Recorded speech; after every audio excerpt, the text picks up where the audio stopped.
Times. Headline News. Cruises struggle to contain COVID-19.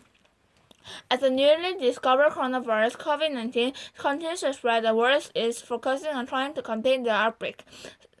The countries are doing their best. The situation on two recent cruise ships shows how difficult it is to truly stop a pandemic.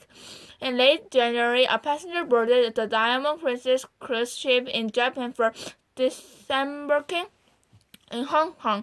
When he later tested positive for COVID-19, the ship's 3,700 passengers became quarantined, but the quarantine was unorganized and costly reinforced. Guests were allowed to continue to interact with each other, and more than 1,000 crew members shared a living space, resulting in a large number of infections. Eventually, more than 600 cases were confirmed on the ship, making it the biggest cluster of infections outside China at the time. As patients tested positive, they were evacuated from the ship while the others remained. Finally, after 2 weeks, the ship was allowed to dock at the Japanese port city Yokohama, and more than 400 passengers were allowed to disembark.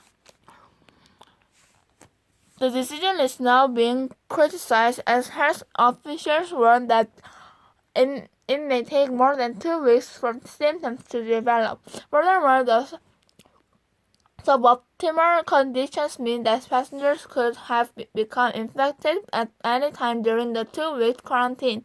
Experts believe that the gases were released prematurely and more infections are likely to occur. The fear has already come true in another part of Asia. A different cruise ship, the Amsterdam, left Hong Kong on February 1st to embark on its 2-week voyage. However, after news of the Diamond Princess broke, the ship was turned away from ports in Taipei, Taiwan, Japan, Philippines, Thailand, and Guam.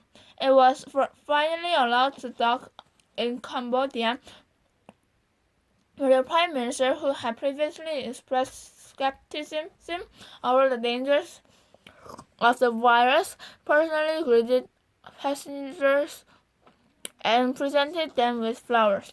Unfortunately, one of the passengers who was allowed to disembark immediately flew to Malaysia on the 145-passenger flight.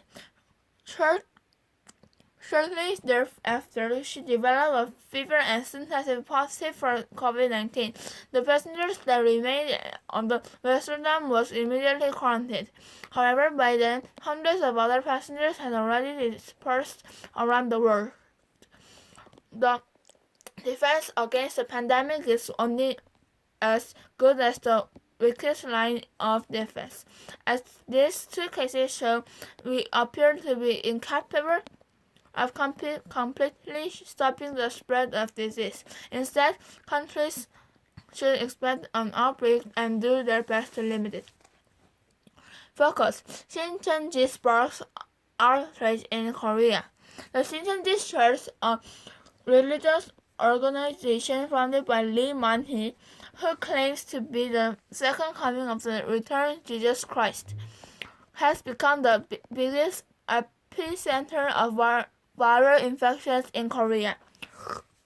Shincheonji is notorious for urging its believers to recruit members by covertly sneaking into traditional Protestant and Catholic churches. This has prompted several churches to put up signs on their doors that read "Shincheonji out." On February 25th, more than half of 977 people who were infected with COVID-19 was linked to Shincheonji. Many Koreans are not happy with Shincheonji for its practices, like seating people on the floor without chairs and little space between people during its gatherings, and concealing their identities. Going to Shincheonji is broadly acknowledged as the cult, as well as hiding illnesses due to their doctrine. While shincheonji believers are claiming to be the victims, they must accept that some of their practices clearly exacerbated the situation and stick to the facts.